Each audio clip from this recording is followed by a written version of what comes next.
الحمد لله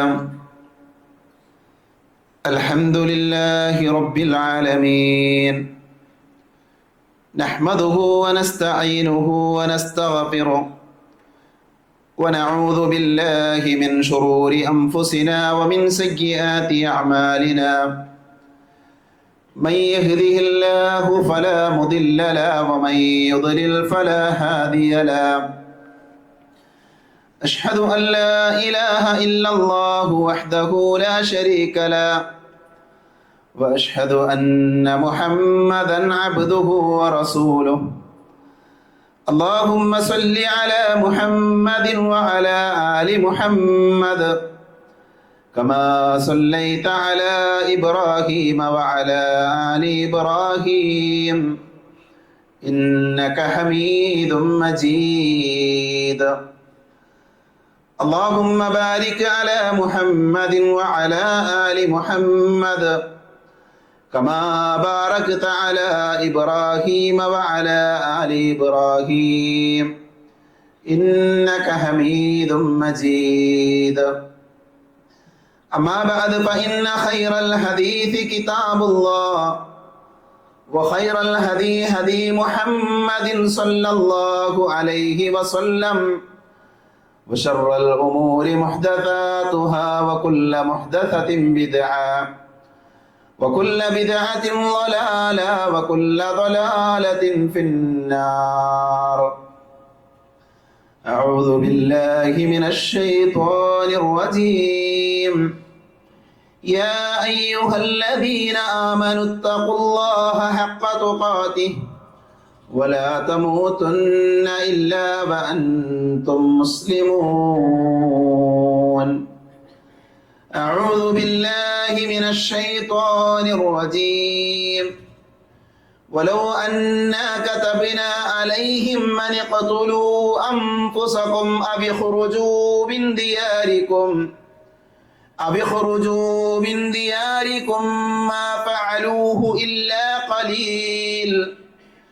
ما فعلوه إلا قليل منهم ولو أنهم فعلوا ما يوعظون به لكان خيرا لهم وأشد تثبيتا പരിശുദ്ധമായ അള്ളാഹുവിൻ്റെ ഭവനത്തിൽ ഒരുമിച്ച് ചേർന്ന സഹോദരങ്ങളെ സഹോദരികളെ, സർവ്വലോക രക്ഷിതാവായ അള്ളാഹുവിനെ സൂക്ഷിക്കണേ എന്ന് സംസാരിക്കുന്ന എന്നോടും കേൾക്കുന്ന നിങ്ങളോടും വളരെയധികം സ്നേഹത്തോടുകൂടെ ഓർമ്മപ്പെടുത്തുകയാണ്, ഉപദേശിക്കുകയാണ്. ഇസ്ലാമിക ചരിത്രം വായിക്കുമ്പോൾ ആ ചരിത്രത്തിലെ വളരെ മനോഹരമായ ഒരധ്യായമാണ് മൈസൂൻ ബിൻതു ബഹ്ദൽ അൽ കൽബിയ എന്ന് പറയുന്ന മഹദിയുടെ ചരിത്രം. മൈസൂൻ ബിൻതു ബഹ്ദൽ അവര് മുആവിയ റളിയല്ലാഹു അൻഹുവിന്റെ ഭാര്യയായിരുന്നു. അവര് ഒരു ഗ്രാമത്തിൽ ഒരു സാധാരണ നാട്ടിൻപുറത്ത് ജീവിക്കുന്ന അല്ലെങ്കിൽ നാട്ടിൻപുറത്ത് ജീവിച്ച ഒരു സാധാരണ സ്ത്രീയാണ്. അവരെയാണ് മുആവിയ റളിയല്ലാഹു അൻഹു വിവാഹം കഴിക്കുന്നത്. മുആവിയ റളിയല്ലാഹു അൻഹു അവരെ വിവാഹം കഴിച്ചതിന് ശേഷം അവരുടെ ഗ്രാമത്തിൽ നിന്ന് അവരെ സിറിയയിലുള്ള തൻ്റെ കൊട്ടാരത്തിലേക്ക് കൊണ്ടുവരുന്നുണ്ട്. അവർ ജീവിച്ചത് ഞാൻ പറഞ്ഞ ഒരു ഗ്രാമത്തിലാണ്. പട്ടണത്തിന്റെ യാതൊരു സൗകര്യങ്ങളും അവരനുഭവിച്ചിട്ടില്ല. സാധാരണ ഒരു ഗ്രാമത്തിലാണ് അവർ വളർന്നത്, ജീവിച്ചതൊക്കെ. അവിടെ നിന്നാണ് അവർ കൊട്ടാരത്തിലേക്ക് മുആവിയ റളിയല്ലാഹു അൻഹുവിന്റെ ഭാര്യയായി ജീവിക്കാൻ വേണ്ടി കടന്നു വരുന്നത്. ചരിത്രത്തിലെ പ്രസിദ്ധനായ യസീദ് എന്ന മകൻ മുആവിയ റളിയല്ലാഹു അൻഹുവിന് ഉണ്ടാകുന്നത് മഹദിയായ മൈസൂൻ ബിൻതു ബഹ്ദലിലാണ്. അവർ കൽബിയ ഗോത്രക്കാരിയാണ്. അവർ ഈ കൊട്ടാരത്തിൽ ജീവിച്ചുകൊണ്ടിരിക്കുമ്പോൾ അവർക്കൊരിക്കലും ഉൾക്കൊള്ളാൻ പറ്റാത്ത ഒന്നായിരുന്നു ഈ കൊട്ടാരത്തിലുള്ള അല്ലെങ്കിൽ ഈ പട്ടണത്തിലുള്ള ഈ നഗരത്തിലുള്ള ജീവിതം. അവരിഷ്ടപ്പെട്ടിരുന്നത് ആ ഗ്രാമത്തിലെ ജീവിതമാണ്. വളരെ ദാരിദ്ര്യത്തിൽ പ്രയാസത്തിൽ ജീവിച്ച ആ ജീവിതമായിരുന്നു അവരേറെ ഇഷ്ടപ്പെട്ടത്. ഈ സുഖങ്ങളും സൗകര്യങ്ങളും ഒന്നും അവരിഷ്ടപ്പെട്ടിരുന്നില്ല. അതുകൊണ്ട് തന്നെ അവരുടെ ജീവിതത്തിൽ അവര് നിരന്തരം ആ പ്രയാസം ഇങ്ങനെ പറഞ്ഞുകൊണ്ടിരുന്നു. അവർ ചൊല്ലിയ കവിതകളൊക്കെ ചരിത്രത്തിലേറെ വായിക്കാൻ സാധിക്കും. ഒരു തവണ അവർ പറയുന്നുണ്ട്, കാറ്റടിക്കുന്ന ലളിതമായ ഒരു താഴ്വരയാണ് ഉയർന്ന കൊട്ടാരത്തിൽ ജീവിക്കുന്നതിനേക്കാൾ എനിക്ക് ഇഷ്ടമെന്ന് അവർ പറയുന്നുണ്ട്. അഥവാ എന്റെ ഗ്രാമമാണ് ഈ പട്ടണത്തെക്കാൾ, ഈ നഗരത്തെക്കാൾ എനിക്കിഷ്ടം. അതേപോലെ തന്നെ മനസ്സിന് ഇണങ്ങിയ, മനസ്സിന് സന്തോഷത്തോടെ തണുപ്പ് വരുമ്പോൾ ധരിക്കുന്ന ഒരു കമ്പിളി വസ്ത്രമാണ്, പരുത്ത കട്ടിയുള്ള കമ്പിളി വസ്ത്രമാണ്, അതിൽ പുതപ്പാണ് ഈ കൊട്ടാരത്തിലെ എല്ലാ സുഖങ്ങളുമുള്ള സൗകര്യങ്ങളുമുള്ള ലോലതയുള്ള പുതപ്പിനേക്കാൾ എനിക്ക് ഇഷ്ടമെന്ന് അവർ പറയുന്നുണ്ട്. അവരെപ്പോഴും അവരുടെ ജീവിതത്തെ ആ ഗ്രാമവുമായി ബന്ധപ്പെടുത്തി താരതമ്യപ്പെടുത്തി പറയുമ്പോൾ അവരുടെ ആഗ്രഹം ആ ഗ്രാമത്തിൽ ജീവിക്കാനാണ്. ഈ കൊട്ടാര ജീവിതമല്ല ഞാൻ ഇഷ്ടപ്പെടുന്നത്, ആ ഗ്രമത്തിലെ ജീവിതമാണ് എന്നവര് നിരന്തരം പറഞ്ഞുകൊണ്ടിരുന്നു. മുആവിയ റളിയല്ലാഹു അൻഹു ഇത് മനസ്സിലാക്കി. അവരുടെ താല്പര്യമനുസരിച്ച്, അവരുടെ ഇഷ്ടമനുസരിച്ച് അവർ ഈ കൊട്ടാരത്തിൽ ജീവിക്കുന്നതിന്, ഈ പട്ടണത്തിൽ താമസിക്കുന്നതിന് താല്പര്യമില്ലാത്തവളാണ്, അതവർ ഇഷ്ടപ്പെടുന്നില്ല എന്നത് ഉൾക്കൊണ്ടുകൊണ്ട് മുആവിയ റളിയല്ലാഹു അൻഹു അവരെ അവരുടെ ഗ്രാമത്തിലേക്ക് മടക്കി അയക്കുന്നുണ്ട്. വിവാഹം മോചനം നടത്തി ഗ്രാമത്തിലേക്ക് മടക്കി അയക്കുന്നത് വളരെ വിശാലമായ ചരിത്രമാണ്. മുആവിയ റളിയല്ലാഹു അൻഹു അവരെ വിവാഹ മോചനം നടത്തുവാനുള്ള കാരണം, ഒന്ന് അവർക്ക് ഈ പട്ടണത്തോടുള്ള വെറുപ്പും അതേപോലെ തന്നെ ഗ്രാമത്തിൽ താമസിക്കാനുള്ള ഇഷ്ടവുമാണ്. അതിനെ താരതമ്യപ്പെടുത്തി അവർ ചൊല്ലിയ കവിതകളിൽ ചില വരികൾ മുആവിയ റളിയല്ലാഹു അൻഹു ഇഷ്ടമായിരുന്നില്ല എന്നൊക്കെ പണ്ഡിതന്മാർ രേഖപ്പെടുത്തിയിട്ടുണ്ട്. എന്തായാലും ഈ ചരിത്രത്തെ മുന്നിൽ വെച്ചുകൊണ്ട് പണ്ഡിതന്മാർ പറഞ്ഞൊരു വാചകം, ആ വാചകം പറയാനാണ് ഞാൻ ഈ ചരിത്രത്തെ ഇന്നത്തെ ഖുത്ബയിൽ ആമുഖമായി പറഞ്ഞത്. ഏതൊരു മനുഷ്യനും, ഏതൊരാൾക്കും തന്റെ നാടിനോട്, തന്റെ ഗ്രാമത്തോട് ഒരു വല്ലാത്ത ഇഷ്ടമുണ്ടാകും, അവിടെ താമസിക്കാൻ താല്പര്യമുണ്ടാകും. ആ താല്പര്യത്തെ പരിഗണിച്ചുകൊണ്ടുകൂടെയാണ് മുആവിയ റളിയല്ലാഹു അൻഹു അദ്ദേഹത്തിന്റെ ഭാര്യയെ ത്വലാഖ് ചെല്ലേണ്ട സാഹചര്യം ഉണ്ടായത്. ഇത് മനുഷ്യ സഹജമാണ് എന്നാണ്. മനുഷ്യന്മാരെ സംബന്ധിച്ചിടത്തോളം അവർക്ക് സ്വന്തം രാജ്യത്തോട്, സ്വന്തം നാടിനോട് ഒരു സ്നേഹവും ഇഷ്ടവും ഒക്കെ ഉണ്ടാവുക എന്നുള്ളത് മനുഷ്യ സഹജമാണ്. അത് ഉറപ്പായും ഉണ്ടാകുന്ന കാര്യമാണ് എന്നാണ് പണ്ഡിതന്മാർ ഈ ചരിത്രത്തെ മുന്നിൽ വെച്ച് നമുക്ക് വിശദീകരിച്ചു തരുന്നത്. സഹോദരങ്ങളെ, നമ്മുടെ രാജ്യത്തിന്റെ സ്വാതന്ത്ര്യ ദിനം ആഘോഷിക്കുന്നതിന്റെ തൊട്ടു തലേ ദിവസമാണ് നമ്മൾ. ഒരു പുതിയ സ്വാതന്ത്ര്യ ദിന പിറവി അല്ലെങ്കിൽ സ്വാതന്ത്ര്യം ആഘോഷിക്കാൻ പോകുന്ന ആഗസ്റ്റ് 15 നമ്മൾ പ്രവേശിക്കുന്നതിന്റെ പടിവാതിൽക്കലാണ് നമ്മൾ. വിശ്വാസികളായ ആളുകൾ ഇത്തരം സന്ദർഭത്തിൽ സ്വാഭാവികമായും ഇന്ത്യയെ പോലെയുള്ള ഒരു രാജ്യത്ത് നമ്മൾ ജീവിക്കുമ്പോൾ നമ്മുടെ കടമ എന്താണ്? ഈ രാജ്യത്തോട് നമുക്കുള്ള കടമ എന്താണ്?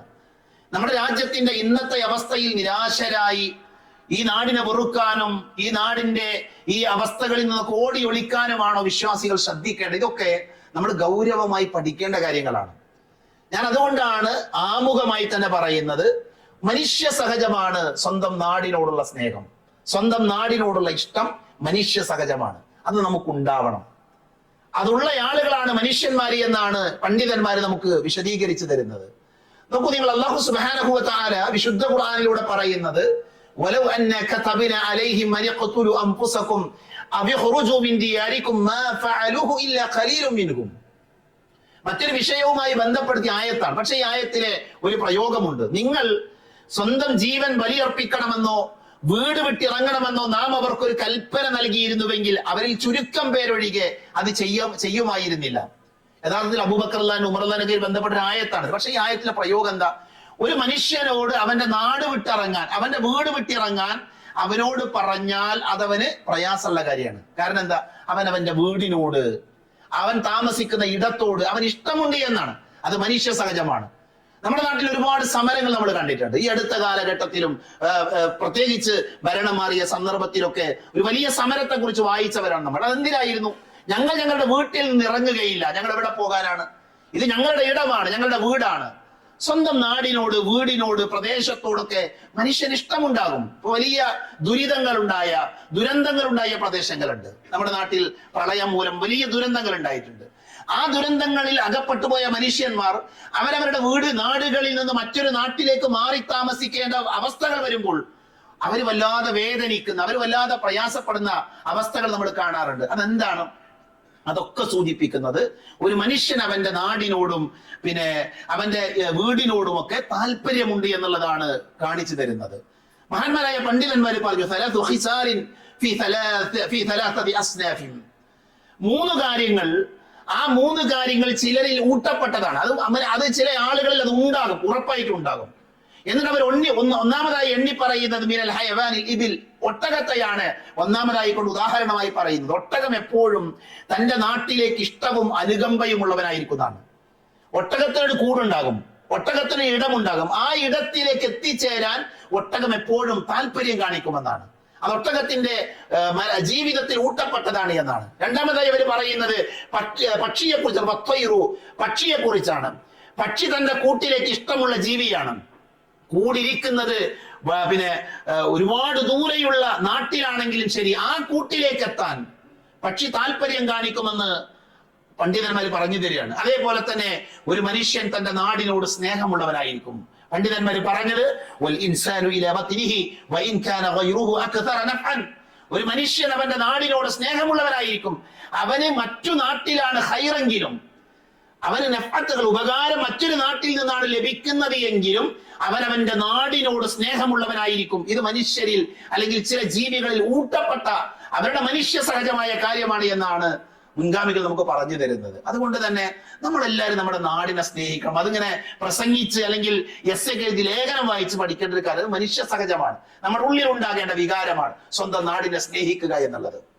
അതിന് ചില ദുർബലമായ ഹദീത്തുകളൊക്കെ ആൾക്കാർ പറയാറുണ്ട്. സ്വന്തം നാടിനെ സ്നേഹിക്കൽ ഈമാനിന്റെ ഭാഗമാണ് എന്ന് ഹദീത്തിലുണ്ട്. നാളെ ഒരു പക്ഷേ കുറെ പോസ്റ്ററുകൾ, അങ്ങനെ ഹദീതൊന്നുമില്ല. അങ്ങനെ ഹദീത്ത് നമുക്ക് വായിക്കാം, സ്വഹീഹായ ഹദീതൊന്നും വായിക്കാൻ പറ്റൂല. എന്നാൽ നബി സല്ലല്ലാഹു അലൈഹി വസല്ലമയുടെ ജീവിതം നമുക്ക് പറഞ്ഞു തരുന്നുണ്ട്. സ്വന്തം നാടിനെ സ്നേഹിക്കണമെന്ന് നബി സല്ലല്ലാഹു അലൈഹി വസല്ലം പഠിപ്പിക്കുന്നുണ്ട്. അല്ലാഹുവിന്റെ റസൂൽ സല്ലല്ലാഹു അലൈഹി വസല്ലമക്ക് വഹി ലഭിച്ച് പ്രവാചകൻ ഭയത്തോടുകൂടെ പേടിയോടുകൂടെ വീട്ടിലേക്ക് വരുന്ന രംഗുണ്ട്. സമ്മിലൂനി യാ ഖദീജ, സമ്മിലൂനി യാ ഖദീജ. നമുക്ക് ആ ചരിത്രം അറിയാം. ഖദീജ ഉമ്മ പുതപ്പെട്ട് നബിയെ മൂടി, നബിയെ സമാധാനിപ്പിച്ചു. നബിയുടെ ആ ബേജാറും ടെൻഷനും ഒക്കെ മാറിയതിനു ശേഷം നബി സല്ലല്ലാഹു അലൈഹി വസല്ലമയെയും കൂട്ടി ഖദീജ റളിയല്ലാഹു അൻഹ വറഖയുടെ സമീപത്തേക്ക് പോകുന്നുണ്ട്. വറഖത്ത് ബിൻ നൗഫലിന്റെ സമീപത്തേക്ക് പോകുന്നുണ്ട്. വറഖ എന്ന് പറഞ്ഞാല് വേദപണ്ഡിതനാണ്, വലിയ വേദം പഠിച്ചയാളാണ്. അപ്പൊ വറഖത്ത് ബിൻ നൗഫലിന്റെ സമീപത്ത് ചെന്ന് മുഹമ്മദ് നബി സല്ലല്ലാഹു അലൈഹി വസല്ലമ ഈ ഇറാ ഗുഹയിൽ വെച്ച് സംഭവിച്ച കാര്യങ്ങളൊക്കെ പറഞ്ഞു കൊടുത്തു, എല്ലാ കാര്യങ്ങളും വിശദീകരിച്ചു. അത് കേട്ട ഉടനെ വറഖത്ത് ബിൻ നൗഫൽ നബി സല്ലല്ലാഹു അലൈഹി വസല്ലമയോട് പറഞ്ഞു, ഹാദാ നാമൂസ്, നിന്റെ അടുക്കൽ വന്നത് നാമൂസാണ്, അഥവാ ജിബ്രീലാണ്.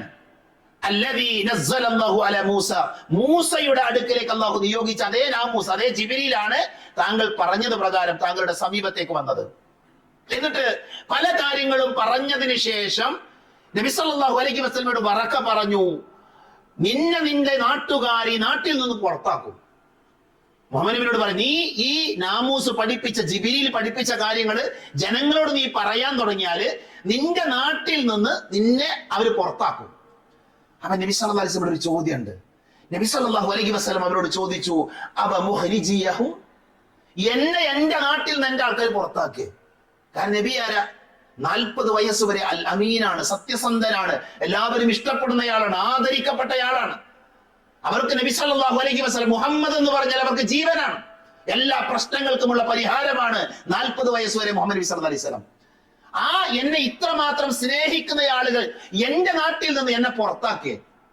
ഇതായിരുന്നു നബിയുടെ ചോദ്യം. എന്തിനാ ഈ ചോദ്യം? എന്താ നബിക്ക് ഉൾക്കൊള്ളാൻ പറ്റുന്നില്ല. ഈ നാട്ടിൽ നിന്ന് ഞാൻ പുറത്തു പോകേണ്ടി വരുമോ എന്ന് നബി സല്ലല്ലാഹു അലൈഹി വസല്ലമ ആ വാചകം കേട്ടപ്പോൾ ആലോചിച്ചു എന്നാണ്.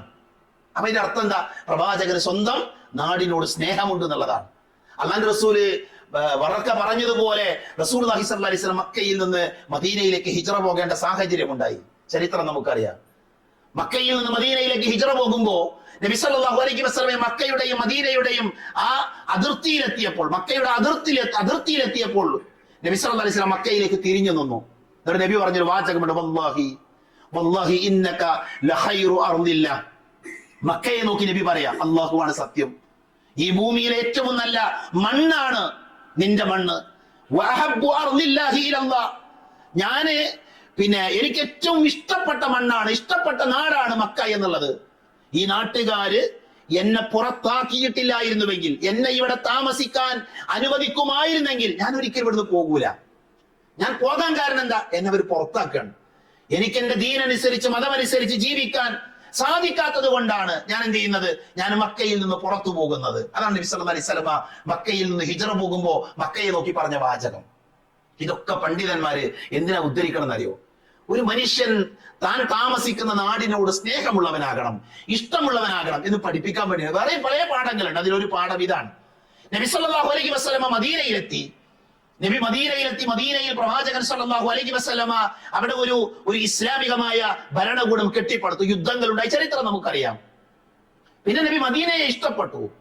നബി സല്ലല്ലാഹു അലൈഹി വസല്ലം മദീനയിൽ താമസിക്കുമ്പോഴും മക്കയോട് നബിക്ക് ഇഷ്ടമുണ്ടായിരുന്നു, സ്നേഹമുണ്ടായിരുന്നു. പല ചരിത്രങ്ങളുമുണ്ട്. പ്രവാചകൻ തിരുമേനി മദീനയിൽ നിന്ന് പുറത്തു പോയാൽ, മദീന എന്ന് വേറെ എവിടേക്കിലേക്ക് പോയാൽ പ്രവാചകൻ വീണ്ടും മദീനയിലേക്ക് വരുന്ന രംഗമുണ്ട്. ഹദീസിൽ കാണാം, അനസ് റളിയല്ലാഹു അൻഹു ഉദ്ധരിക്കുന്ന ഹദീസിൽ കാണാം, അന്ന നബി സല്ലല്ലാഹു അലൈഹി വസല്ലം കാന ഇദാ ഖദിമ മിൻ സഫറിൻ ഫനദറ ഇലാ ജുറാത്തിൽ മദീന. നബി മദീനയിൽ നിന്ന് പുറത്തുപോയി തിരിച്ചു വരുമ്പോ മദീനയുടെ അടയാളങ്ങൾ, മദീനയുടെ ചുമരുകൾ കാണുമ്പോ പ്രവാചകൻ സല്ലല്ലാഹു അലൈഹി വസല്ലം ഔദഅന ഖതഹുന, നബി തന്റെ മൃഗത്തിന്റെ കുതിരപ്പുറത്ത് അല്ലെങ്കിൽ ഒട്ടകപ്പുറത്ത് ഇരിക്കുമ്പോ ആ ചുമരുകൾ കണ്ടാൽ നബി എന്ത് ചെയ്യും? അതിന്റെ കയറ് ഒന്ന് മുറുക്കി പിടിച്ച് വേഗത കൂട്ടും. ഈ ചുമരുകൾ കണ്ടാൽ, മദീനയുടെ ചുമരുകൾ കണ്ടാൽ എന്തിനാ നബി ആ ഒട്ടകത്തെ, മൃഗത്തെ വേഗം ചലിപ്പിക്കും, മദീനയിലേക്ക് വേഗം എത്താൻ വേണ്ടി. ഇതിനെ വിശദീകരിച്ചുകൊണ്ട് മഹാന്മാരായ പണ്ഡിതന്മാര് പറയുന്നത്, وفي الحديث دلالة على فضل المدينة وعلى مشروعية حب الوطن. ഈ ഹദീസിനെ വിശദീകരിച്ച് പണ്ഡിതന്മാർ പറയാ, ഒന്ന്, ഈ ഹദീസിന് മദീനക്കുള്ള മഹത്വമുണ്ട്. രണ്ടെന്താ? ഈ ഹദീസ് നമ്മളെ പഠിപ്പിക്കുന്നത് താമസിക്കുന്ന നാടിനോട് സ്നേഹമുണ്ടാകണമെന്ന് ഈ ഹദീസ് നമ്മളെ പഠിപ്പിക്കുന്നുണ്ട് എന്നാണ് പണ്ഡിതന്മാർ പറയുന്നത്. ബിലാൽ ഇബ്നു റബാഹ റളിയല്ലാഹു അൻഹു മക്കയിൽ നിന്ന് മദീനയിലേക്ക് ഹിജ്റ വന്നു. മദീനയിൽ എത്തിയ ഉടനെ, സാധാരണ മദീനയിൽ പോയ ആളുകൾക്കറിയാം, മദീനയിൽ ചെന്നാൽ ഒരു പനി പിടികൂടും. ഒട്ടുമിക്ക ആളുകൾക്ക് ഒരു പനി വരും. മദീന എന്ന പേരിൽ അറിയപ്പെടുന്ന ഒരു പനി ഉണ്ടാകാറുണ്ട് സാധാരണ. ഉംറക്ക് പോയ ആളുകൾക്കറിയാം. ഇപ്പൊ ഞാൻ ഇന്നലെ ഉംറക്ക് പോയ ഒരു സഹോദരനെ കണ്ടു. അദ്ദേഹം ഇങ്ങനെ ജലദോഷവും പനിയുടെയും തുടക്കലും. മദീന എന്നാ വരുന്നത് ഒരു സ്വാഭാവികമായ കാര്യമാണ്, അത് സാധാരണ ഉണ്ടാകാറുള്ള കാര്യം. മഹാനായ ബിലാൽ റളിയല്ലാഹു അൻഹു പിന്നെ ഇതേപോലെ പനി പിടി, പലർക്കും അബൂബക്കർ റളിയല്ലാഹു പല ആളുകൾക്ക് ഈ പനി പിടിക്കും. ചരിത്രത്തിൽ ഒരുപാടുണ്ട്, വളരെ വിശാലമായ ചരിത്രമാണ് അതൊക്കെ. ബിലാൽ റളിയല്ലാഹു അൻഹു പനി വന്നപ്പോ ബിലാൽ റളിയല്ലാഹു അൻഹു ആ പനി ശക്തമായ സമയത്ത് കവിത ചൊല്ലുന്നുണ്ട്. മക്കയെ കുറിച്ച് ആലോചിച്ച്, മക്കയിലെ മലകളെ കുറിച്ച് ആലോചിച്ച് വളരെ സുന്ദരമായ കവിതയിലൂടെ അദ്ദേഹം മക്കയെ വർണ്ണിക്കുന്നുണ്ട്. ഇതൊക്കെ പണ്ഡിതന്മാർ നമുക്ക് പറഞ്ഞു തരുന്നത് ഒരു മഹബത്ത്, ഒരു ഇഷ്ടമുണ്ടാകണം നമ്മുടെ നാടിനോട്, നമ്മുടെ പ്രദേശത്തോട് ഒരു സ്നേഹം ഉണ്ടാകണം എന്നാണ് നമ്മളെ പഠിപ്പിക്കുന്നത്. അതുകൊണ്ട് സഹോദരങ്ങളെ, നമ്മുടെ രാജ്യത്തെ സ്നേഹിക്കണം എന്നുള്ളത് ഞാൻ പറഞ്ഞു, ഒരു എസ്സേ കേട്ടോ, ഒരു എസ്സേ വായിച്ചോ, ഒരു പ്രസംഗം കേട്ടോ പഠിക്കേണ്ട സാധനമല്ല. അത് നമ്മുടെ മനസ്സിൽ ഉണ്ടാകേണ്ടതാണ്. നമ്മൾ ജനിച്ച നാടാണ്, നമ്മൾ വളരുന്ന നാടാണ്. പ്രത്യേകിച്ച് നമ്മളെ സംബന്ധിച്ചിടത്തോളം ഇസ്ലാമിക പ്രബോധനത്തിന് ഒരു പക്ഷേ ലോകത്തുള്ള ഇസ്ലാമിക രാജ്യങ്ങളെക്കാൾ കൂടുതൽ സൗകര്യമുള്ള ഒരു ഇടമാണ് നമ്മുടെ നാട് എന്ന് നമ്മൾ മനസ്സിലാക്കണം. പ്രശ്നങ്ങളില്ല എന്നല്ല ഇതിനർത്ഥം. മുസ്ലിങ്ങൾ വേദനിക്കുന്നില്ല, മുസ്ലിങ്ങൾ എല്ലാ നിലക്കും സുരക്ഷിതരാണ് എന്നൊന്നും ഞാൻ ഈ പറഞ്ഞതിന് അർത്ഥമല്ല. പക്ഷെ ഒരു ഭരണഘടനയെ മുന്നിൽ വെച്ചുകൊണ്ട് നമുക്ക് പറയാൻ പറ്റും, ഈ നാട്ടിലാണ് ഇസ്ലാമിക പ്രബോധനത്തിന് ഏറ്റവും കൂടുതൽ സ്വാധീനമുള്ളത്. ഇസ്ലാമിക രാജ്യത്ത് പ്രബോധകനായി ജോലി ചെയ്ത ആളാണ് ഞാൻ. ഇസ്ലാമിക രാജ്യത്ത് ആ നാട്ടിൽ അവിടെയുള്ള ഗവൺമെന്റ്, അവിടുത്തെ മതകാര്യ വകുപ്പ് അവർ നിശ്ചയിച്ച പ്രബോധകനായിരുന്നു. അവര് സാലറി തന്ന് അവരാണ് എല്ലാ കാര്യങ്ങളും നോക്കിയത്. ആ നാട്ടിൽ പ്രബോധനം ചെയ്യുന്നതിനേക്കാൾ നമുക്ക് എന്ത് ചെയ്യാൻ പറ്റും? ഇവിടെ ദാവത്ത് നടത്താൻ സ്വാതന്ത്ര്യം. അതിന്റെ അർത്ഥം ആ നാട് മോശമാണെന്നല്ല, മറിച്ച് നമ്മൾ ആലോചിച്ച് നോക്കും, നമ്മൾ ഈ നാട്ടിൽ പ്രസംഗിക്കാണ്, നമ്മൾ ഈ തൊഴിയൂരങ്ങാടിയിൽ നമ്മൾ പ്രസംഗിക്കുക. എന്താ പ്രസംഗിക്കുന്നത്? ശ്രീരാമൻ ദൈവമല്ല, ശ്രീകൃഷ്ണൻ ദൈവമല്ല, യേശുക്രിസ്തു ദൈവമല്ല. നമ്മൾ പ്രസംഗിക്കാണ്, നമ്മളൊക്കെ പ്രസംഗിക്കാറുണ്ട്. തെരുവുകളിൽ, അങ്ങാടികളിൽ, ഗ്രാമങ്ങളിൽ, പട്ടണം, ഇതൊക്കെ നമ്മൾ പറയാറുണ്ട് അല്ലേ? യേശുക്രിസ്തുവിനെ എല്ലാം പടച്ചോനെ നിങ്ങൾ ആരാധിക്കണം, യേശുവിനെ പടച്ച, ശ്രീരാമനെ പടച്ച അള്ളാഹുവിനെയാണ് ആരാധിക്കണം നമ്മൾ പറയാണ്. നോക്കൂ, നിങ്ങളൊരു പ്രസംഗം നടക്കുമ്പോൾ അവിടെ ഒരു വണ്ടി പോലീസ് ഉണ്ടാവും, ചിലപ്പോൾ പ്രശ്നമുണ്ട്, പ്രശ്നബാധിത പ്രദേശങ്ങളിൽ പോലീസ് ഉണ്ടാകും. ആ പോലീസുകാരിൽ ആരൊക്കെ ഉണ്ടാകും? അമുസ്ലിങ്ങളായ സഹോദരങ്ങൾ ഉണ്ടാകും, അമുസ്ലിങ്ങളായ പോലീസുകാരുണ്ടാകും. അവരാരാധിക്കുന്ന ദൈവം, അവരുടെ ദൈവമായി അവർ വിചാരിക്കുന്ന ശ്രീരാമനെ, ശ്രീകൃഷ്ണനെ, യേശുക്രിസ്തുവിനെ ദൈവമല്ല എന്നൊരാൾ പ്രസംഗിക്കും, ഒരു മുസ്ലിം പ്രസംഗിക്കാണ്. അപ്പൊ ആ മുസ്ലിം പ്രസംഗിക്കുന്ന ആളെ ആരെങ്കിലും ആക്രമിക്കാൻ വന്നാല് ആ ആക്രമിക്കുന്ന ആളുകളെ പിടിച്ചുകൊണ്ടുപോകും, അവരെ തടയും. ആര്? ഈ അമുസ്ലിമായ പോലീസുകാരൻ. അതാണ് ഈ രാജ്യം, അതാണ് ഈ രാജ്യത്തിന്റെ നിയമം. നമ്മുടെ മതം അത് വിശ്വസിക്കാനും അത് പ്രവർത്തിക്കാനും അത് മറ്റുള്ളവർക്ക് പറഞ്ഞു കൊടുക്കാനുമുള്ള സ്വാതന്ത്ര്യമുള്ള മണ്ണിലാണ് നമ്മൾ ജീവിക്കുന്നത്. അതുകൊണ്ട് തന്നെ ഈ നാട് നമുക്ക് നൽകുന്ന സ്വാതന്ത്ര്യത്തെ നമ്മൾ ഉപയോഗപ്പെടുത്തുന്നുണ്ടോ എന്നുള്ളത് എന്ത് ചെയ്യണം? നമ്മൾ ഓരോരുത്തരും ഗൗരവമായി പരിശോധിക്കണം. നാട്ടിൽ ഫിത്തന ഉണ്ടാക്കിയാലേ സഹോദരങ്ങളെ, ഈ നാട്ടിൽ ആര് ഫിത്തന ഉണ്ടാക്കിയാൽ നാടിനെയാണ് ബാധിക്കുക. അത് ആരാകട്ടെ, ആര് ഫിത്തന ഉണ്ടാക്കിയാലും നാടിന്റെ സുരക്ഷിതത്തെയാണ് ബാധിക്കുക. നബി സല്ലല്ലാഹു അലൈഹി വസല്ലം നമുക്ക് ഒരു ഉദാഹരണം പറഞ്ഞില്ലേ? ഒരു കപ്പലിനെ നബി ഉദാഹരിക്കുന്നുണ്ട്. കടലിലൂടെ ഓടിക്കൊണ്ടിരിക്കുന്ന ഒരു കപ്പൽ, 2 നിലയുള്ള കപ്പൽ. ആ കപ്പലിൽ അടിയിലെ നിലയിലും ആൾക്കാരുണ്ട്, മുകളിലെ നിലയിലും ആൾക്കാരുണ്ട്. ആ കപ്പലിലുള്ള കുടിവെള്ളം എവിടെയാണ്? അത് മുകളിലെ നിലയിലാണ്. അപ്പൊ അടിയിലെ നിലയിൽ ആൾക്കാർ എന്ത് ചെയ്യണം? അവർ വെള്ളം എടുക്കാൻ വേണ്ടി എപ്പോഴും മുകളിൽ പോകണം, 2ാമത്തെ നിലയിൽ പോകണം. അപ്പൊ അവരിങ്ങനെ പോയപ്പോ ആ കൂട്ടത്തിൽ ഒരാൾ വിചാരിക്കുകയാണ്, എന്തിനാ നമ്മൾ എപ്പോഴും ഇങ്ങനെ മുകളിലേക്ക് പോകുന്നത്? അവർക്ക് പ്രയാസമല്ല, ആ മുകളിലുള്ള ആളുകൾക്ക് പ്രയാസമല്ലേ? നമ്മൾ വെള്ളത്തിൽ കൂടെ ഓടുന്നത്, നമ്മളല്ലേ വെള്ളവുമായി ഏറ്റവും അടുത്ത ആൾക്കാർ. അങ്ങനെ ചിന്തിച്ച ഒരാൾ കപ്പലിന് ദ്വാരം ഉണ്ടാക്കാന്ന് വിചാരിക്കും. ഒരു കപ്പലിന് ദ്വാരം ഉണ്ടാക്കി അതിലൂടെ കടലിൽ നിന്ന് വെള്ളമെടുക്കാൻ ശ്രമിച്ചാൽ അത് കാണുമ്പോ തടഞ്ഞിട്ടില്ല എങ്കിൽ എന്താ സംഭവിക്കുക? അത് കാണുമ്പോൾ അയാളുടെ കൈ പിടിച്ചിട്ടില്ലെങ്കിൽ എന്താ സംഭവിക്കുക? ആ കപ്പൽ നശിക്കും, ആ കപ്പലിന്റെ ആ സുഗമമായ യാത്ര മുടങ്ങും. ഇത് നമ്മൾ മനസ്സിലാക്കണം. നാട്ടിൽ ആര് ഫസാദ് ഉണ്ടാക്കിയാലും അതിന്റെ ദുരിതം നമ്മൾ എല്ലാവരും അനുഭവിക്കേണ്ടി വരും. അതുകൊണ്ട് വിശ്വാസികളായ ആളുകൾ അടിവരയിട്ട് പഠിക്കേണ്ട പാഠമാണ്, നമ്മുടെ രാജ്യത്ത് കുഴപ്പമുണ്ടാക്കാൻ, ഫസാദ് ഉണ്ടാക്കാൻ ഒരു നിലക്ക് തീയില്ല, നമുക്ക് അനുവാദമല്ല. അന്യായമായി ഒരു നിലക്ക് അനുവാദമല്ല. ഇതൊക്കെ പറയുമ്പോൾ ചില ആൾക്കാർ ചിന്തിക്കും, ഇവിടെ പ്രശ്നമല്ലേ? ഇവിടെ നോക്കൂ നിങ്ങൾ, നമ്മുടെ രാജ്യത്ത് ശബ്ദമലിനീകരണം ഇപ്പൊ വലിയൊരു പ്രശ്നമാണ്. മൈക്കിലൂടെ എന്ത് ചെയ്യാൻ പറ്റില്ല? ബാങ്ക് വിളിക്കാൻ പറ്റില്ല, ശബ്ദമലിനീകരണം ഉണ്ടാകും. അതേപോലെ ഇസ്ലാമിന് എതിരായ ഇസ്ലാമിക ശരീഅത്ത് പറയുന്ന നിയമങ്ങളെ എതിർക്കുന്ന നിയമങ്ങൾ വന്നാൽ നമുക്കതിനെതിരെ നിയമപരമായി പോരാടാനുള്ള സ്വാതന്ത്ര്യം ഇവിടെ ഉണ്ട്, അവകാശമുണ്ട്. അത് അവകാശങ്ങൾ നേടിയെടുത്ത ആൾക്കാരാണ് നമ്മൾ, അത് നേടിയെടുത്ത ആൾക്കാരാണ്. ശബ്ദമലിനീകരണത്തിന്റെ വിഷയമാകട്ടെ, ഏത് വിഷയമാകട്ടെ, നമ്മുടെ ഇബാദത്തുമായി ബന്ധപ്പെടുമ്പോൾ സുബൈക്ക് പള്ളിയിൽ പോകാൻ പാടില്ല. നാളെ നമ്മുടെ ഗവൺമെന്റ് പറയാം, നിങ്ങൾ ആരും സുബൈക്ക് പള്ളിയിൽ പോകാൻ പാടില്ല, അവരോട് പോയി പണിയൊക്കെ പറയാം. അവരോട് നമ്മൾ പരിഗണിക്കോ? ഇല്ലല്ലോ. കാരണം എന്താ? ഈ നാട് നൽകുന്ന സ്വാതന്ത്ര്യം ഉണ്ട്. അങ്ങനെ നമ്മൾ പള്ളിക്ക് വരുമ്പോൾ നമ്മളെ തടഞ്ഞാൽ, അവര് നമ്മളെ തടഞ്ഞാൽ നമ്മളതിൽ മരിച്ച നമ്മുടെ ഷഹീദാണ്. മനസ്സിലായി? എന്റെ അർത്ഥം എന്താ? ഇവിടെ നമുക്ക് നമ്മുടെ രാജ്യം നൽകുന്ന ചില സ്വാതന്ത്ര്യങ്ങൾ അത് ഉപയോഗപ്പെടുത്തി മുസ്ലിമായി നമുക്കിവിടെ ജീവിക്കാൻ പറ്റും. അതുകൊണ്ട് നമ്മൾ ആരും ചെയ്യാൻ പാടില്ല, ഈ നാട്ടിൽ ഫസാദ് ഉണ്ടാക്കാൻ പാടില്ല. ഞാൻ പറഞ്ഞതിന്റെ അർത്ഥം മുസ്ലിം ഫസാദ് ഉണ്ടാക്കേണ്ടതല്ല, പക്ഷെ നമ്മുടെ മനസ്സിലുണ്ടാകണം, നമ്മുടെ നാടാണ്, ഈ നാട് സമാധാനത്തോടെ പോകണം. നമ്മുടെ വാക്കും നമ്മുടെ പ്രവൃത്തികളും ചെയ്യരുത് ഈ നാട്ടിൽ ഫസാദിന് കാരണമാകാൻ പാടില്ല, കുഴപ്പത്തിന് കാരണമാകാൻ പാടില്ല. ഈ നാട് നമുക്ക് നൽകുന്ന സ്വാതന്ത്ര്യത്തെ ഏറ്റവും നന്നായി ഉപയോഗിച്ച് പിന്നെ എന്താ പറയുക, ദഅവത്ത് നടത്താനാണ് നമ്മൾ ശ്രദ്ധിക്കേണ്ടത്. നമ്മൾ പ്രാർത്ഥിക്കേണ്ടത് എന്താ അറിയോ? ഇന്ന് നാടിനെ ഫസാദിലാക്കുന്ന ആൾക്കാരാരെ നമുക്ക് നല്ല ബോധ്യമുണ്ട് ഇല്ലേ? നമ്മുടെ നാടിനെ കുഴപ്പത്തിലാക്കുന്ന ആൾക്കാരാരാണെന്ന് ഞാൻ ഈ മിമ്പറിൽ നിന്ന് പറയേണ്ട ആവശ്യമില്ല. ഞാൻ ഈ വാചകങ്ങൾ പറയുമ്പോൾ ഈ ഇരിക്കുന്ന മുഴുവൻ ആളുകളുടെയും മനസ്സിലൊരു ചിത്രം അല്ലെങ്കിൽ പല ആളുകളുടെയും മുഖങ്ങൾ വരും. കാരണം എന്താ? അവര് ഫസാദിലാക്കുന്നവരാണെന്ന് എല്ലാവർക്കും അറിയാം. നമ്മൾ പ്രാർത്ഥിക്കണം ശരിക്കും ഈ നാട് നന്മയിലാകാൻ, ഈ നാട് നിലനിൽക്കാൻ. എന്തിനാ? ഇവിടെ 600 കോടി അല്ലെങ്കിൽ 700 കോടി, ലോകത്ത് കോടിക്കണക്കിന് മനുഷ്യരുണ്ട്. ഇന്ത്യ രാജ്യത്ത് ഏറ്റവും കൂടുതൽ മനുഷ്യരുണ്ട്. അവര് എലികളെ ആരാധിക്കുന്നവർ, പശുവിനെ ആരാധിക്കുന്നവർ, അതേപോലെ തന്നെ ചിത്രങ്ങളെ പൂജിക്കുന്ന ആളുകൾ, ഇങ്ങനെയുള്ള കോടിക്കണക്കിന് മനുഷ്യരുള്ള ഒരു നാട്ടിലാണ് നമ്മളുള്ളത്. ഇവർക്കൊക്കെ ദീൻ എത്തിക്കണ്ടേ? ഇവർക്ക് ദീന് പറയണ്ടേ? ആരെ ഇവർക്ക് ദീന് പറഞ്ഞു കൊടുക്കുക? നമ്മുടെ കടമയാണ്. ഒരു മഹാസമ്മേളനത്തിൽ ഒരു ജില്ലാ കലക്ടർ പറഞ്ഞൊരു വാചകമുണ്ട്. കേരളത്തിൽ നടന്നൊരു മഹാസമ്മേളനത്തിൽ അയാൾ ഇങ്ങനെ പ്രസംഗിക്കുമ്പോൾ ബാങ്ക് കൊടുത്തപ്പോൾ അയാൾ പ്രസംഗം നിർത്തി. അല്ലാഹു അക്ബർ അല്ലാഹു അക്ബർ എന്ന ബാങ്ക് കേട്ടപ്പോൾ പ്രസംഗം നിർത്തി. എന്നിട്ട് ബാങ്ക് കഴിഞ്ഞപ്പോൾ അയാൾ പറയാണ്, ഇസ്ലാം ഇത്ര മഹത്വമുള്ള മതമാണെന്ന് എനിക്ക് ഇപ്പോഴാണ് മനസ്സിലായത്. ബാങ്ക് കേട്ടപ്പോൾ ഞാൻ പറഞ്ഞ പോയിന്റ് എന്താ? അയാൾ പറഞ്ഞത് ഇസ്ലാം അല്ലാഹു അക്ബർ എന്ന് പറയാം, അക്ബർ ചക്രവർത്തി മഹാനാണ് എന്ന് വിളിച്ചു പറയുന്ന ആൾക്കാരാണ് മുസ്ലിങ്ങൾ എന്ന് എനിക്ക് ഇപ്പോഴാണ് മനസ്സിലായത്. ബാങ്കിലൂടെ നമ്മൾ പറയുന്നത് ഇന്ത്യ ഭരിച്ച അക്ബർ ചക്രവർത്തി മഹാനാണ്, അല്ലെങ്കിൽ അങ്ങനെയുള്ള ആൾക്കാർ ആ ഒരു രീതിയിലാണ് ഇസ്ലാമിനെ IAS വരെ പഠിച്ച ആൾക്കാർ മനസ്സിലാക്കിയത്. ഈ ആൾക്കാരടിയിൽ നമ്മൾ ജീവിക്കുന്നത് ഇസ്ലാമിനെ കുറിച്ച് ഒന്നും അറിയാത്ത, ഇസ്ലാമിനെ കുറിച്ച് പഠിച്ചിട്ടില്ലാത്ത, ഇപ്പൊ ഖുർആൻ നിരോധിക്കണം എന്ന് പറഞ്ഞിട്ട് കൊൽക്കത്ത കോടതിയിൽ കേസ് കൊടുത്തിട്ട് ചങ്ങായി. കാരണം എന്താ? ഖുർആനെ ആൾക്കാരെ കൊല്ലാൻ പഠിപ്പിക്കണം, അതാണ് വേദഗ്രന്ഥാണെന്ന്. ഖുർആനിലെ ചില ആയത്തുകൾ പ്രശ്നമാണ്. കോടതി എന്താ? കേസ് കൊടുത്ത ആൾക്കാരെ അവർക്കെതിരെ കേസെടുക്കുകയും ഫൈന് ചുമത്തുകയും ചെയ്ത ഒരുപാട് സംഭവങ്ങൾ ഉണ്ടായിട്ടുണ്ട്. പഠിക്കുമ്പോൾ ആൾക്കാർക്ക് മനസ്സിലാകും. അതുകൊണ്ട് നമ്മുടെ കടമ എന്താ അറിയോ? നമ്മുടെ രാജ്യം സ്വാതന്ത്ര്യ ദിനം ഒരു പുതിയ ഒരു 76ാമത്തെ സ്വാതന്ത്ര്യ ദിനം ആഘോഷിക്കുന്ന ഈ സന്ദർഭത്തിൽ നമ്മുടെ രാജ്യം നമുക്ക് നൽകുന്ന അവകാശങ്ങൾ ഉപയോഗപ്പെടുത്തി ഇസ്ലാമിക ദഅവത്തിന് എന്ത് ചെയ്യണം? നമ്മൾ ശ്രദ്ധിക്കണം. നാട്ടിൽ ഫസാദ് ഉണ്ടാക്കുന്ന, കുഴപ്പമുണ്ടാക്കുന്ന ആൾക്കാരുടെ കൂട്ടത്തിൽ നമ്മൾ ഉണ്ടാകാൻ പാടില്ല. ഈ സ്വാതന്ത്ര്യം നമ്മൾ കൂടെ നേടിയതാണ്. നമ്മുടെ മനസ്സിൽ അത് ഉണ്ടാകണം. ഈ സ്വാതന്ത്ര്യം നേടിയെടുക്കുന്നതിൽ മുസ്ലിം നേതൃത്വം വഹിച്ച വലിയ പങ്കുണ്ട്. പേരുകൾ എണ്ണുകയാണ് എങ്കിൽ നമുക്ക് ഒരുപാട് പേരുകൾ എണ്ണി പറയാൻ പറ്റും. ഒരുപാട് പേരുകൾ. ഞാൻ ഈ ഖുതുബ റഫർ ചെയ്യുമ്പോൾ ആ പേരുകളൊക്കെ ഇങ്ങനെ ക്രോഡീകരിച്ചിരുന്നു. പറയാൻ എന്റെ ഒരു സമയമല്ല. എത്ര മുസ്ലിം നേതാക്കന്മാരാണെന്ന് അറിയാം.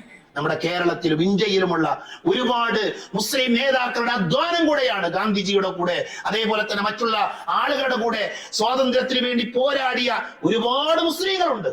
അവർ ഈ നാടിനെ ഒന്നിപ്പിക്കാൻ വേണ്ടി പരിശ്രമിച്ചവരാണ്. അതുകൊണ്ട് തന്നെ നമ്മുടെ മുൻഗാമികൾ നമുക്ക് കാണിച്ചു തന്ന ഈ ഭാരതത്തിൽ ജീവിക്കേണ്ട, ഇന്ത്യയിൽ ജീവിക്കേണ്ട ഒരു രീതിയുണ്ട്.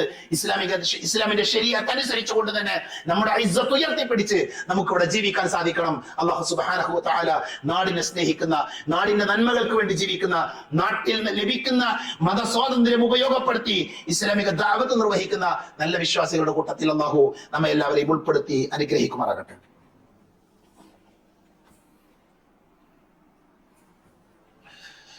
الحمد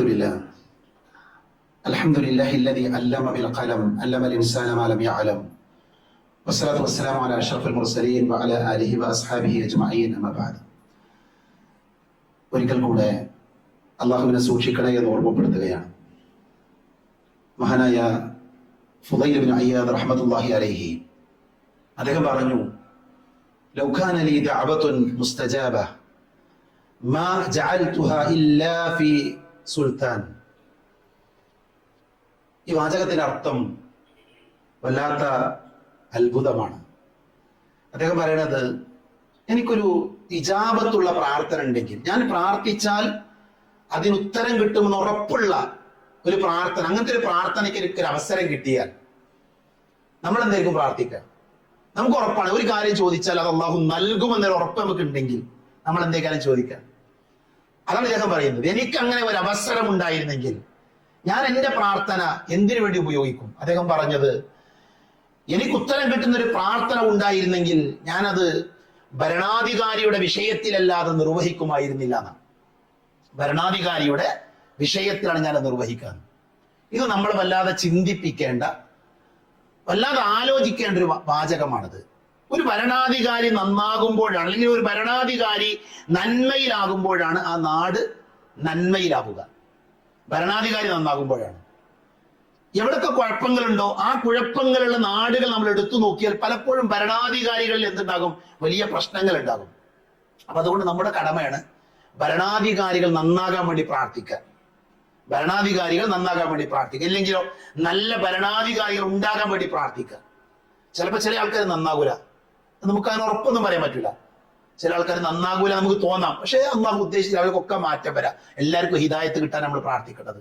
എത്ര വലിയ ക്രൂരനായാലും അയാൾക്ക് ഹിദായത്ത് കിട്ടാൻ ശരിയാകണം. ഇതാണ് നമ്മുടെ മനസ്സിലുണ്ടാക്കേണ്ട വികാരം. അപ്പൊ അതുകൊണ്ട് തന്നെ നമ്മുടെ പ്രാർത്ഥനകളിൽ വരേണ്ട കാര്യമാണ്, ഒരു നാടിന്റെ നന്മ ആഗ്രഹിക്കുന്ന ആളുകൾ, ആ നാട് ഭരിക്കുന്ന, നാടിന് നേതൃത്വം കൊടുക്കുന്ന ആളുകൾ, അവരുടെ നന്മക്ക് വേണ്ടി പ്രാർത്ഥിക്കാൻ നമ്മൾ ശ്രദ്ധിക്കണം. അത് വിശ്വാസികളുടെ കടമയാണ്. അതേപോലെ തന്നെ ഒറ്റക്കെട്ടായി, ഇതൊരു ബഹുസ്വര രാജ്യമാണ്. എല്ലാ മതങ്ങളും ഇവിടെ ഉണ്ട്. വിവിധ മതങ്ങൾ, വിവിധ ദർശനങ്ങൾ ഇതൊക്കെ ഉണ്ട്. അവർക്കൊക്കെ സ്വാതന്ത്ര്യമുണ്ട്. അവരുടെ മത സ്വാതന്ത്ര്യത്തെ നമ്മൾ ഹനിക്കാൻ പാടില്ല. നമ്മുടെ മതത്തിലേക്ക് അവർ കടന്നു കയറാനും പാടില്ല. മനസ്സിലായി? നമ്മൾ ആ അതിർവരമ്പുകൾ പാലിച്ചുകൊണ്ട് ചെയ്യും. നമ്മൾ അതിൽ അവരുടെ മതത്തിൽ ലയിക്കേണ്ട ആവശ്യമില്ല. നമ്മൾ ഓണം ആഘോഷിക്കാൻ പോണ്ട, നമ്മൾ ക്രിസ്തുമസ് ആഘോഷിക്കാൻ പോണ്ട. മനസ്സിലായില്ലേ? ആ ആഘോഷം അനിസ്ലാമിക, അത് പാടില്ലാത്ത കാര്യമാണ്. അത്തരം ആഘോഷങ്ങളിൽ പങ്കുചേർന്നുകൊണ്ട് ലയനല്ല. അത് പ്രത്യേകം നമ്മൾ മനസ്സിലാക്കണം. ആഘോഷങ്ങളിൽ മതസൗഹാർദ്ദമില്ല, മനുഷ്യ സൗഹാർദ്ദമുണ്ട്. മതസൗഹാർദ്ദമല്ല, മനുഷ്യ സൗഹാർദ്ദം. മനുഷ്യർ തമ്മിൽ എന്ത് ചെയ്യണം? നമ്മുടെ അയൽവാസി, ഒരു ഹൈന്ദവനാകട്ടെ ക്രൈസ്തവനാകട്ടെ, ഒരു പ്രയാസം നമ്മൾ പരിഹരിക്കണം. എന്നാൽ അവൻ ആഘോഷത്തിൽ നമ്മൾ എന്ത് ചെയ്യേണ്ട? പങ്കുചേരേണ്ട ആവശ്യമില്ല. പ്രത്യേകിച്ച് ഓണം പോലെയുള്ള ആഘോഷങ്ങളൊക്കെ വരാൻ പോകുന്ന സന്ദർഭത്തിൽ നമ്മളത് പ്രത്യേകം മനസ്സിലാക്കണം എന്ന് ഓർമ്മപ്പെടുത്തണം. എന്തായാലും നമുക്കിവിടെ വിശുദ്ധ ഖുർആനുണ്ട്, ഹദീസുണ്ട്, അതിലെ വ്യക്തമായ പ്രമാണങ്ങളുണ്ട്. ആ പ്രമാണങ്ങൾ അനുസരിച്ച് നമ്മൾ എന്ത് ചെയ്യുക? നമുക്ക് ഏറ്റവും നല്ല രീതിയിൽ മനോഹരമായ ഒരു മുസ്ലിമായി നമ്മുടെ രാജ്യത്ത് ഇപ്പൊ നമുക്ക് ജീവിക്കാൻ പറ്റും. അത് നിലനിൽക്കാൻ വേണ്ടി നമ്മൾ പ്രാർത്ഥിക്കുക. അല്ലാഹു സുബ്ഹാനഹു വ തആല അതിനുള്ള തൗഫീഖ് നമുക്ക് എല്ലാവർക്കും നൽകി നമ്മെ അനുഗ്രഹിക്കുമാറാകട്ടെ. ഒരു കാര്യം ഓർമ്മപ്പെടുത്താനുള്ളത്, നമ്മുടെ പള്ളിയിൽ മുന്നിൽ കുറേ സ്ഥലം ഇങ്ങനെ ഖാലി ഉണ്ടാവും. ബാക്കിൽ കുറെ ആൾക്കാർ തിരക്ക് പിടിച്ച് നിൽക്കും, പുറത്തൊക്കെ ആൾക്കാരുണ്ട്. അപ്പൊ അതുകൊണ്ട് ജുമാക്ക് വരുന്ന സഹോദരങ്ങൾ ആദ്യം ഒന്ന് ഇതിന്റെ ഉള്ളിലെ പള്ളി മുഴുവനായിട്ട് ബാക്കിൽ ഇരിക്കാൻ വേണ്ടി ശ്രദ്ധിക്കണം. ഇപ്പൊ ബാക്കൊക്കെ നോക്കുമ്പോൾ അവിടെ കുറെ ആൾക്കാർ തിരക്കൂടി ഇരിക്കുകയാണ്. ഇവിടെ മുന്നിൽ ഒന്നാമത്തെ രണ്ടാമത്തെ മൂന്നാമത്തെ ഒക്കെ സൊഫില് കുറച്ചും കൂടി ആൾക്കാർക്ക് ഇരിക്കാൻ പറ്റും. അതുകൊണ്ട് നേരത്തെ വരുന്ന ആൾക്കാർ ഒരു കാരണവശാലും അവിടെ ഇരിക്കുന്ന അവസ്ഥ ഉണ്ടാകരുത്. അവർ നേരെ മുന്നിലേക്ക് വരും. ജുമാ തുടങ്ങുമ്പോൾ തന്നെ ചില ആൾക്കാർ അവിടെ ഇരിക്കാറുണ്ട്. ഞാനിത് ആരെയും വിമർശിക്കാൻ വേണ്ടി കുറ്റപ്പെടുത്താൻ വേണ്ടി പറഞ്ഞതല്ല. നമ്മുടെ പള്ളിയുടെ ഒരു ഭംഗിക്ക് വേണ്ടി സൂചിപ്പിക്കുകയാണ്. ചില ആൾക്കാർ വാതിലിൽ ചാരിയിരിക്കും, നമ്മുടെ ഒന്നാമത്തെ ഡോറിന് ചാരിയിരിക്കും. അതുകൊണ്ട് തന്നെ പിന്നെ വരുന്ന ആൾക്കാർ വാതിൽ തുറക്കാൻ പറ്റുന്നില്ല. അവർ കഴിഞ്ഞ ആഴ്ചയൊക്കെ പുറത്തു നിന്നിട്ടുണ്ടെന്നാണ് ഞാൻ മനസ്സിലാക്കുന്നത്. അതുകൊണ്ട് അത് ശ്രദ്ധിക്കണമെന്ന് പ്രത്യേകം ഓർമ്മപ്പെടുത്താണ്. പിന്നെ പള്ളിയിൽ വന്നാൽ ഒന്നാമത്തെ സൊഫ്, പിന്നെ രണ്ടാമത്തെ, പിന്നെ മൂന്നാമത്തെ, അങ്ങനെയാണ് നമ്മൾ ക്രമപ്രകാരമാണ് പോകേണ്ടത്. അതുകൊണ്ട് അടുത്ത ആഴ്ച മുതൽ എന്റെ സഹോദരങ്ങൾ അത് ശ്രദ്ധിക്കണമെന്ന് ഓർമ്മപ്പെടുത്തുന്നു. അതേപോലെ തന്നെ പുറത്തൊരു ബോർഡ് നിങ്ങൾ ശ്രദ്ധിച്ചിട്ടുണ്ടാകും. നമ്മുടെ ഈ പള്ളിയിൽ നമ്മുടെ ഒരു പുതിയ ഒരു സംരംഭം കൂടെ, മദ്രസയൊക്കെ കഴിഞ്ഞ നമ്മുടെ കുട്ടികൾക്ക് വേണ്ടി മതം പഠിക്കാൻ ഒരു അവസരം. എല്ലാ ഞായറാഴ്ചയും രാവിലെ 10 മണിക്ക് നമ്മളുടെ ഒരു ക്ലാസ് ആരംഭിക്കുകയാണ്. CRE എന്നുള്ള പേരിൽ മദ്രസ പഠനം കഴിഞ്ഞ മുതിർന്ന കുട്ടികൾക്ക് വേണ്ടിയുള്ള ക്ലാസ് ആണ്. നമ്മുടെ വീട്ടിലൊക്കെ മുതിർന്ന കുട്ടികളുണ്ട് എങ്കിൽ, 10ാം ക്ലാസ്സിലും +1 +2 ഒക്കെ പഠിക്കുന്ന കോളേജിലൊക്കെ പോകുന്ന കുട്ടികളുണ്ടെങ്കിൽ അവർക്ക് ആ ക്ലാസ്സിൽ പങ്കെടുക്കാൻ പറ്റും. പുറത്ത് അതിന്റെ രജിസ്ട്രേഷനൊക്കെ ഉണ്ടാകും. ബന്ധപ്പെട്ട ആളുകൾ അത് ശ്രദ്ധിക്കണമെന്ന് ഓർമ്മപ്പെടുത്തുകയാണ്. അല്ലാഹു എല്ലാ നന്മകളിലും ഭാഗവാക്കാകുന്ന നല്ല വിശ്വാസികളുടെ കൂട്ടത്തിൽ നമ്മെ എല്ലാവരെയും ഉൾപ്പെടുത്തി അനുഗ്രഹിക്കുമാറാകട്ടെ. അറിഞ്ഞും അറിയാതെയും നമ്മുടെ ജീവിതത്തിൽ സംഭവിച്ചു പോയ ചെറുതും വലുതുമായ എല്ലാ തെറ്റുകുറ്റങ്ങളും അല്ലാഹു പുറത്ത് മാപ്പാക്കി തരുമാറാകട്ടെ. രോഗം കൊണ്ട് ബുദ്ധിമുട്ടുന്ന ധാരാളം ആളുകളുടെ അല്ലാഹു അവർക്ക് ശിഫ നൽകുമാറാകട്ടെ.